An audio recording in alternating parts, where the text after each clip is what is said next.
Sengketa Pilgub 2024, sentilan telak Hakim MK, kayaknya Bawaslu lebih bekerja dibanding KPU.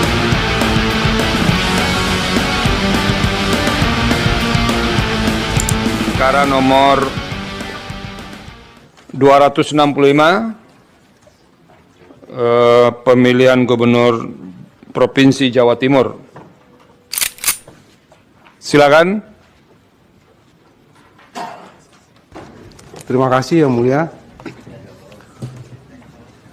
Kami dari Komisi Pemilihan Umum Provinsi Jawa Timur akan menyampaikan pokok-pokok jawaban. Ya, silakan. Pokok-pokok jawaban termohon dalam perkara nomor 265 yang dimohonkan oleh pasangan calon gubernur dan wakil gubernur Jawa Timur nomor urut 3. Perkenalkan, saya Joshua Victor selaku kuasa termohon KPU Provinsi Jawa Timur akan membacakan pokok-pokok jawaban termohon sebagai berikut.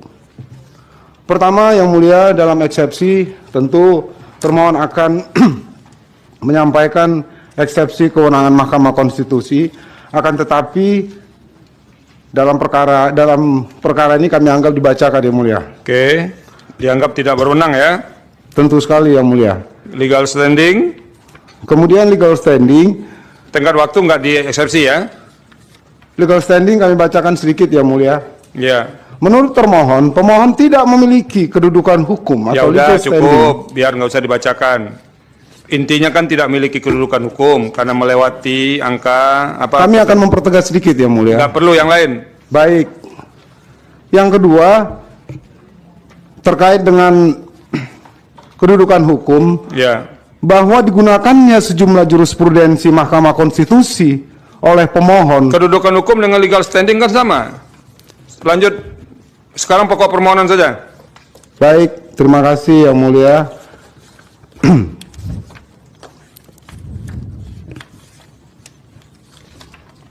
Pokok permohonan. Ya, masuk ke pokok permohonan. Mengenai pokok permohonan, bahwa termohon menyangkal dan menolak seluruh dalil permohonan pemohon untuk seluruhnya, kecuali terhadap dalil-dalil yang secara tegas dan spesifik diakui kebenarannya. Bahwa perolehan suara masing-masing pasangan calon gubernur dan wakil gubernur Jawa Timur berdasarkan rekapitulasi hasil perolehan suara tingkat provinsi sebagaimana tertuang dalam keputusan termohon nomor 63 tahun 2024 tentang penetapan hasil pemilihan gubernur dan wakil gubernur Provinsi Jawa Timur tahun 2024, video bukti T1 yang ditetapkan oleh termohon pada tanggal 9 Desember 2024 pukul 21.30 WIB adalah sebagai berikut. Pertama, pasangan nomor urut 1 Haja Luluk Nur Hamida Nggak usah MSI dibacakan itu angkanya. dianggap dibacakan, Yang Mulia. Ya, Kemudian bahwa hasil perolehan suara tersebut ditetapkan telah sesuai dengan hasil ini perhitungan. Pak, ini kan waktunya terbatas. Jadi Bapak itu carikan poin-poinnya saja. Kalau Bapak bacakan itu habis waktu Bapak nanti. Baik, Yang Yang Mulia. substansinya tidak tersampaikan, waktunya sudah habis. Makanya tadi saya skip saja hal-hal Baik. yang awal itu. Silakan. Apa Baik, poin-poin terima kasih, penting Yang yang mau Mulia. disampaikan? Bahwa agar mudah untuk dipahami, dengan ini termohon mengelompokkan jawaban berdasarkan kategori asumsi-asumsi penghitungan suara yang disampaikan oleh pemohon. Pertama, terkait dalil pengurangan suara pemohon dan penambahan suara pihak terkait. Bahwa menurut dalil permohonan pemohon, angka 4 huruf A, B, C telah terjadi pengurangan suara pemohon dan penambahan pihak terkait yang disebabkan karena 3 hal. Pertama, perolehan suara pemohon yang kurang dari 30, bahkan ada yang 0. Kedua, suara tidak sah lebih dari 10% dan pasangan calon nomor urut 2 memperoleh suara lebih dari 50% dalam satu TPS, serta suara tidak sah pemilihan gubernur lebih kecil dari suara tidak sah pemilihan bupati wali kota. Bahwa terhadap permohonan pemohon tersebut, pemohon tidak menguraikan secara jelas dan terperinci bagaimana hubungan fakta-fakta tersebut dengan bertambah atau berkurangnya suara pasangan calon tertentu. Bahwa faktanya tidak ada catatan kejadian khusus dan atau keberatan saksi yang spesifik yang menerangkan keberatan terkait dalil permohonan pemohon, serta tidak ada rekomendasi dan atau putusan Bawaslu baik di tingkat kabupaten maupun tingkat provinsi terkait dengan dalil-dalil permohonan pemohon. Nah, begini Pak, coba Bapak jawab. Siap, Yang Itu Mulia. kan ada suara yang 100% itu untuk satu pasangan calon. Itu ada di berapa TPS yang didalilkan? Sebenarnya kami akan menuju ke situ, Yang Mulia. Iya, Pak, sekarang makanya saya pintas itu. Ya, di kami itu yang paling penting itu, poinnya itu berapa TPS kejadiannya? Nggak dicatat berapa TPS-nya? Dari yang didalilkan pemohon itu. Dari yang didalilkan oleh pemohon dalam permohonannya, ada beberapa TPS, Yang Mulia. Berapa itu, Pak? jadi lawyer itu harus korek, Pak. Betul, Yang Mulia. Cuman kami di sini karena tidak disebutkan secara spesifik, Yang Mulia, maka kami menanggapinya juga per dalil yang disampaikan. Bukan, ada 98. Berapa? 94 TPS yang dikatakan 100% itu. Coba Anda jelaskan. Baik, Yang Mulia. Apa bantahan KPU terkait dengan itu? Karena itu terus ada di beberapa kabupaten, Yang Mulia. Bukan, ya poinnya aja sampaikan. Baik. Itu kan poin-poin besarnya jelas. Nah, apa yang bisa dijelaskan terkait dengan yang 100% itu? Bahwa terkait dengan penggunaan DPT 100%, bahwa tidak benar dalil pemohon yang menyatakan penggunaan DPT 100% terdapat di Kabupaten Banyuwangi, Kecamatan Giri, Desa Grogol, TPS 07 sebesar 100%. Karena yang terjadi sebenarnya adalah adanya kesalahan KPPS dalam menuangkan data pemilih dan pengguna hak pilih dalam form model C hasil KWK Gubernur, yang semestinya jumlah pemilih dalam daftar pemilih tetap ditulis berdasarkan form model A Kapko daftar pemilih, tetapi oleh KPPS ditulis berdasarkan form model C daftar hadir pemilih tetap KWK.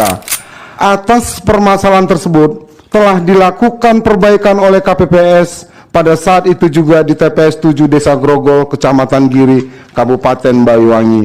Video bukti T23 Oke. dan T8, Yang Mulia. Saya ubah pertanyaannya. Siap. Dari 94 TPS yang dianggap atau yang didalilkan DPT-nya 100% itu digunakan, itu berapa yang tidak ditandatangani oleh saksi pemohon? Semua Silakan KPU. Ya, terima kasih Yang Mulia. Jadi mohon untuk sekian dalil yang didalilkan sebagai TPS anomali memang tidak ada tanda tangan dari saksi. Tidak ditandatangani ya. Baik. Itu 94 TPS kalau yang dari mereka itu. Betul. Itu tidak satu pun ditandatangani. Ya. Sampai ke tingkat kecamatan. Di kecamatan yang terkait TPS tersebut. Bukan di kecamatan itu kan yang ditandatangani di kecamatan itu rekap kecamatan berapa kecamatan di Jawa Timur? Di kecamatan Jawa Timur ada 666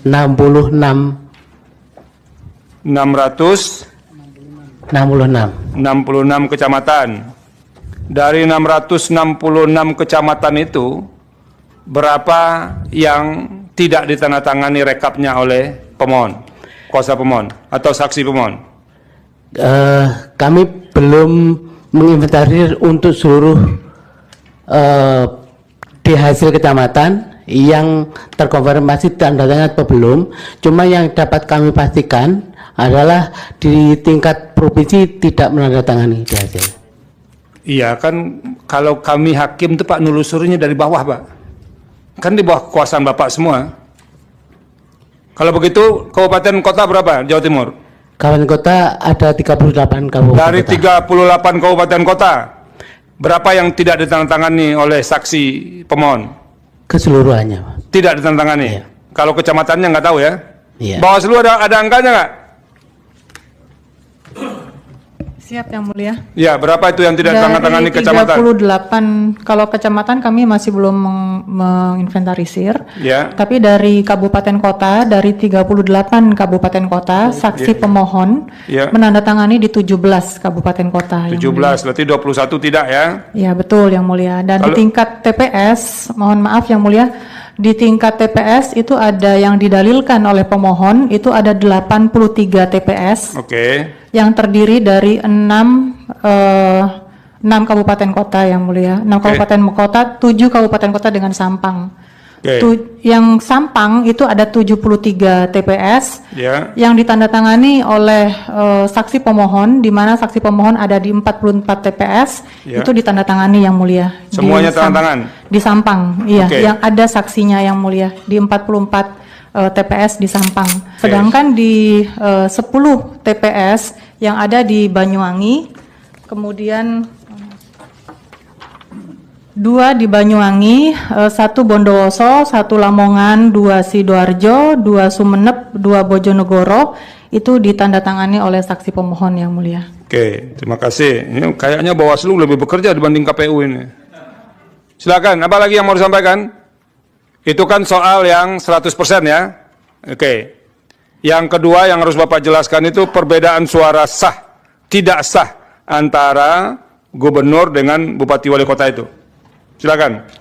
Terkait dengan pertanyaan Yang Mulia tadi, Ya, bukan pertanyaan saya itu Pak, itu dari permohonan. tadi sudah kami sampaikan Yang Mulia bahwa bantahan termohon terhadap dalil pemohon Ya. itu di beberapa kabupaten kota, sebagaimana yang didalilkan dalam permohonannya. Iya, silakan. Apa yang bisa dijelaskan? Baik, terkait penggunaan DPT 100% terdapat di Kabupaten Bondowoso, Kecamatan Bondowoso. Yang dipersoalkan mereka itu kenapa suara tidak sah untuk pemilihan gubernur itu lebih besar dibandingkan pemilihan bupati wali kota. Nah, itu di permohonannya. Nah, coba Pak jelaskan. KPU. Baik, terima kasih. Ya, Untuk terkait dalil selisih dari yang disampaikan oleh pemohon mengenai suara yang tidak sama atau berbanding tidak lurus atau ada perolehan suara yang bupati itu 0 di dalam TPS, itu mereka menggunakan dalil dengan dalil alat bukti yang tidak benar menurut kami jawab dengan alat bukti Yang Mulia. Karena di alat bukti kami penggunaan DPT dan lain sebagainya itu semuanya berimbang, tidak ada yang kosong dan lain sebagainya. Artinya ketika pemilihan gubernur peroleh hanya sekitar 400, maka di pemilihan bupati dan wakil bupatinya sekitar 300 dan berimbang, tidak ada yang kosong begitu. saya tidak menanyakan kosong tadi Pak. Kenapa suara tidak sah? Pak, Bapak dengar baik-baik ya. Iya. Tidak sah untuk pemilihan gubernur itu jauh lebih besar dibandingkan bupati wali kota di masing-masing kabupaten dan kota yang ada di Jawa Timur. Nah, itu salah satu yang dipersoalkan. Bagaimana Bapak menjelaskannya KPU? Betul, jadi suara tidak sah dan sah di dalam pelaksanaan pemungutan suara itu memang ada di beberapa, itu cuman di dalam permohonan dalilnya itu adalah menggunakan alat bukti yang memang menurut kami tidak benar. Oke. Karena Jadi di Bapak dalam menganggap itu bahwa kami itu tidak menjawab benar, ya? betul, menjawab dengan alat bukti. Oke. Betul. Jadi yang mereka sampaikan itu tidak benar, karena itu di buktinya nanti Betul. akan dikemukakan. Betul. Oke, apa lagi Pak? Lanjut. Terkait dengan selain tadi terkait dengan pengurangan suara pemohon dan penambah suara pihak terkait, Ya. kemudian B terkait dalil manipulasi dalam rekapitulasi dan penghitungan suara bersifat struktur, sistematis dan masif. Bahwa menurut pemohon, asumsi ini didasarkan atas stabilitas perolehan suara pasangan calon nomor urut 2 di angka 58,54% dari awal hingga akhir rekapitulasi. Bahkan ketika data masuk lebih dari 87,58% pada pukul 21 WIB tanggal 24 November 2024 hingga mencapai 100% pada pukul 10 WIB pada tanggal 28 November. Sementara faktanya pemungutan dan penghitungan suara baru dimulai tanggal 7 November 2024. Serta pemohon juga tidak menjelaskan dalam permohonannya data yang disampaikan bersumber dari mana. Terhadap dalil tersebut, logikanya stabilitas angka tersebut justru menunjukkan perolehan suara yang masuk berimbang. Karena jika perolehan suara yang masuk tidak berimbang, tentu mengakibatkan persentase perolehan suara calon tersebut akan semakin naik, sementara yang lain akan semakin turun.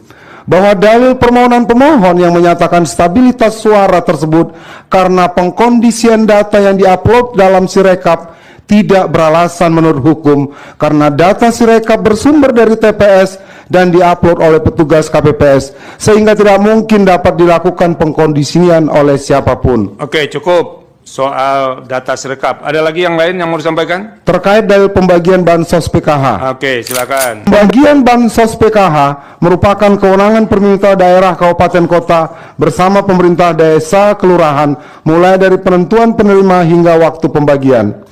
Bahwa sejak 13 Februari 2024, masa jabatan Gubernur dan Wakil Gubernur Jawa Timur atas nama Khofifah Indar Parawansa dan Emil Estiatno Dardak, pasangan calon nomor urut 2 telah berakhir dan diganti oleh penjabat Gubernur Adi Karyono. Bahwa tidak beralasan hukum jika pemohon melimpahkan kesalahan atas pembagian bansos PKH yang menurut pemohon dilakukan pada tanggal 13 November 2024 kepada pasangan calon nomor urut 2 yang tidak lagi menjabat sejak 13 Februari 2024.